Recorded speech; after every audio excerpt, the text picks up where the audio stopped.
This is Chicago's Morning Answer with Dan Proft and Amy Jacobson on AM 560. The Answer.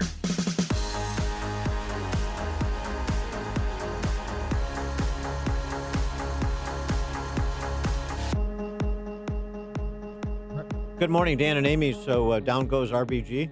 Well, according to number of outlets and the press office for the Supreme Court, Justice Ruth Bader Ginsburg has been admitted to George Washington Hospital for observation and treatment after falling at her office last night, and she fractured 3 ribs on her left side. So we don't know. I mean, but she's in there for observation and treatment. But if you've ever cracked a rib, it is painful and hard to breathe. I haven't, and I don't want to. So I hope Ruth Bader Ginsburg's fine, of course. So just we'll update, I guess, any developments in that condition, although it doesn't seem like it's life-threatening, so there shouldn't be an update other than that she's released from the hospital, hopefully. Updating the real tragedy that occurred in D.C. yesterday, the removal of Jim Acosta's press pass. It's rocked the Fourth Estate to the core. Chyrons. You can see CNN's chyrons, tears almost dripping from them and almost fogging up the screen. What's happened to poor Jim Acosta just for simply asking a question. I wanted to challenge you on one of the statements that you made in the tail end of the campaign in the midterms. Here we go. If you don't mind, Mr. President, that this caravan was an invasion. As you know, Mr. President, I consider it to be an invasion. As you know, Mr. President, the caravan was not an invasion. It's a group of migrants moving up from Central America towards the border with the U.S. Thank you for telling me that. And why did you characterize it as such? Ask your freaking question. I consider it an invasion. You and I have a difference of opinion. But do you think that you demonized immigrants in this election to try to keep... I want them to come into the country, but they have to come in legally. You know, they have to come in, Jim, through a process. I want it to be a process. And I want people to come in, and we need the people. Your campaign... Wait. You know why we need the people, don't you? Because we have hundreds of companies moving in. We need the people. Jim Acosta. Mr. President, don't you think you're demonizing immigrants? No, I'm not. CNN headline, Trump denies demonizing immigrants. That's the whole point of these press conferences. And Jim Acosta went on with Anderson Cooper, and, he feels victimized, Dan. This is hard for him. Yeah, I went back to the White House, actually, to do a live shot for your program just before 8 o'clock. And when I arrived at the gate, the Secret Service came out and informed me that my press credentials were being, revoked temporarily, suspended. And the Secret Service officer came over to me and asked me to hand over my credential. Yeah, and I filmed did. it And all. I told him, I said, listen, I know you're a professional. You're just doing your job. Riveting. And thanks for your service. And handed him a credential I had for 5 years. A sad day in America. A real blow. For 5 years. Real blow to the Fourth Estate, so on and so forth. This is what lost him his credential is when an intern tried to take his microphone away after he wouldn't give it up and tried to filibuster the president. But your campaign had an ad showing migrants climbing over walls and so on. That's true. But they weren't actors. They're not going to be doing that. They weren't actors. Well, no, it's true. Do you think they were actors? They weren't actors. They didn't come from Hollywood. Right. These were people. This was an actual, it happened a few days ago. And they're hundreds of miles away, though. They're hundreds and hundreds of miles away. That's not an invasion. Honestly, I think you should let me run the country. You run CNN. All right. And if you did it well, your ratings would be much better. If I may ask one other question, Mr. President, if I may ask one other question, are you worried? That's enough. That's enough. Mr. President, I was going to ask one of the other folks. That's enough. Pardon me, ma'am. Then he strikes her. That's enough. Mr. President, I had one other question, if I may ask, on the Russia investigation. Are you concerned that you may have... I'm not concerned about anything with the Russian investigation because it's a hoax. That's enough. Put down the mic. Mr. President, are you worried about indictments coming down in this investigation? Mr. President. I'll tell you what, CNN should be ashamed of itself having you working for them. You are a rude, terrible person. You shouldn't be working for CNN. Go ahead. I think that's unfair. You're a very rude person. The way you treat Sarah Huckabee is horrible. And the way you treat other people are horrible. You shouldn't treat people that way. Go ahead. Go ahead, Peter. Go ahead. I mean, there's got to be some level of decorum. And when your time is up, and you pass a baton, and you don't touch a White House intern who's just trying to do her job and take the microphone. Did you see the look on her face? Like, okay? Yeah, And then she knelt back down. I mean, he's a bully. He's a thug. He should get his press credentials removed. I just hope the dumbest man on television, Don Lemon, replaces him for CNN's White House correspondent. For more on the press and other matters, we're pleased to be joined by Steve Cortes, CNN political commentator. Oh, CNN. Also served as a Trump's Hispanic Advisory Council president. Steve, thanks for joining us. Appreciate it. Hey, good morning, Amy and Dan. Thanks for having me. Did you get invited to the cry party for Jim Acosta after that incident yesterday? I did not. I was at the White House shortly before that, but not on CNN business. Meeting my friends and colleagues there in the Trump administration. Look, you can certainly understand that I don't really want to address the CNN specific aspect of this. But I would tell you more broadly, the White House press corps, and I know a lot of those people, they have ceased to be journalists. They are masquerading as journalists. What they are, in fact, is opposition advocates. They do very much what I do, except I'm transparent about what I do. I'm a partisan pundit.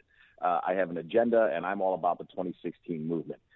They are all about resistance to the 2016 movement, which would be fine if they were transparent about that. But they're not. Instead, as I said, they masquerade as journalists, and they want the credentials of journalists without the actual responsibilities of journalism. And it showed in that press conference. They asked again and again in different forms, a lot of them, not just Jim Acosta, a lot of them asked basically the same question of, Mr. President, you're a racist, right? Yeah, right. And then they recoiled when he wouldn't say yes, when he wouldn't acquiesce. And then they, turn into really rude debaters rather than honest questioners. This is, I think, an important point, too, that back and forth where they talk about the invasion. Now, I don't like the word invasion, okay? I once used it myself on CNN. I then apologized for it. I said I shouldn't use it. It's too incendiary. And listen, I'm not at all soft on illegal immigration at all. And they are border trespassers. I mean, I'll use a lot of tough terms. I don't like invasion. However, to say that it's a lie, that is a lie, okay? That is a difference of opinion. To the president, it's an invasion. To somebody else, it's not an invasion. It's, peaceful migrants, looking for opportunity. Fine, those are differences in opinion. And this is critical because mainstream media constantly accuses the president of lying. And if you look at the actual instances, for example, the Washington Post is keeping this ludicrous running poll. I think we're at like 6,000. If you actually go into their website and start looking at these instances one by one, you see that almost all of them are opinions. And they're like this. This will be categorized, I guarantee you, in their, database as a lie, lie number 6,050. It's not a lie. That is his opinion, that it's an invasion, and it's not a totally ludicrous opinion. I mean, there are reasons to characterize it that way. Again, I don't like that word, but there are reasons to say that. So I think that's an important, bigger point. Well, then also Kristen Welker from NBC News and MSNBC asked him about his moral character. What does that have to do with anything? I mean, really, at this point in time, we know about his past. We know what his intentions are. I mean, it just seems so strange to me. No, and Amy, that's a great point, because, again, you're just grandstanding. I mean, do you really think he's going to say, you know what, I'm a rotten person. I have low moral character. I mean, of course not. So what are you actually doing? You're actually grandstanding and making a speech. And look, again, I love political activism. Stop pretending you're a journalist. Run for office. Become a spokesman for MoveOn.org. Whatever. Take your pick of left-wing advocacy positions and get into comms. But you can't have your cake and eat it too. You can't pretend that you're an objective journalism. And the exaggeration too yesterday. I mean, there was so much exaggeration that the Republic is at risk between firing the Attorney General, which of course the president has every right to do. He can fire the Attorney General because he doesn't like his hair. I mean, that's literally the kind of purview he has over political appointments in the executive branch. Between that and then the supposed assault on press freedom, if you listen to mainstream media, you would think that the Republic is actually in peril. And I think that kind of exaggeration, though, too, thankfully, is one reason why media is so poorly trusted by the country. That's not just my opinion. I mean, that shows in polling. They love to point out the president's popularity problems, and he does have problems with popularity. But the media's problems in terms of their approval ratings are massively worse than the president's. We also have to get after this idea of the false premises from which the media starts and the left starts. This whole obsession with continuing to hand-wring about your division in the country, you're dividing the country, you're a divider, not a uniter, and all of these other tired platitudes from an unthinking press corps. Here's the thing, and he sort of got to it when Acosta went back and forth over the term invasion. Here's the thing, Peter Alexander at NBC, who was almost in tears talking about a divided nation. There are disagreements.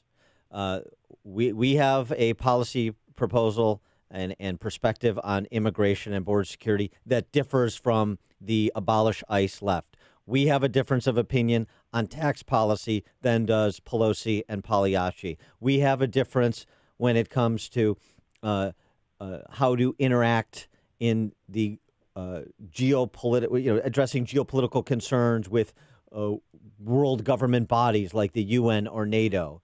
So we have disagreements. So you're always going to have disagreements. What you're trying to do, DC Press Corps, is say, unless you surrender to the left, you're divisive. And I think that needs to be explained in no uncertain terms and repeated as pushback to what we see, these shows that we see, like yesterday's press conference. No, that's a good point. Well, and also the hypocrisy of mainstream media, who constantly says that we are the divisive ones, or that the president is, and he's sowing division. And they then immediately follow those statements as, oh, by the way, you're a bunch of racist Nazis. Right. And as if that's not divisive, or if that's not overheated rhetoric. I mean, sometimes it's almost amazing that they almost don't listen to themselves, to claim, hey, we want unity. Oh, and by the way, 60+ million Americans who voted for Trump, you're all racist, and you're white nationalists. Should we be rooting for the House Democrats now in charge to move to impeach both President Trump and, let's not forget, Brett Kavanaugh? And Brett Kavanaugh. Should we be rooting for it? Yeah, I don't think they can help themselves, honestly. I don't think Speaker Pelosi, assuming she's Speaker, I don't think she wants to go there. I do think she's politically savvy enough to know that will be perilous for them. But I'm not sure she can control her caucus.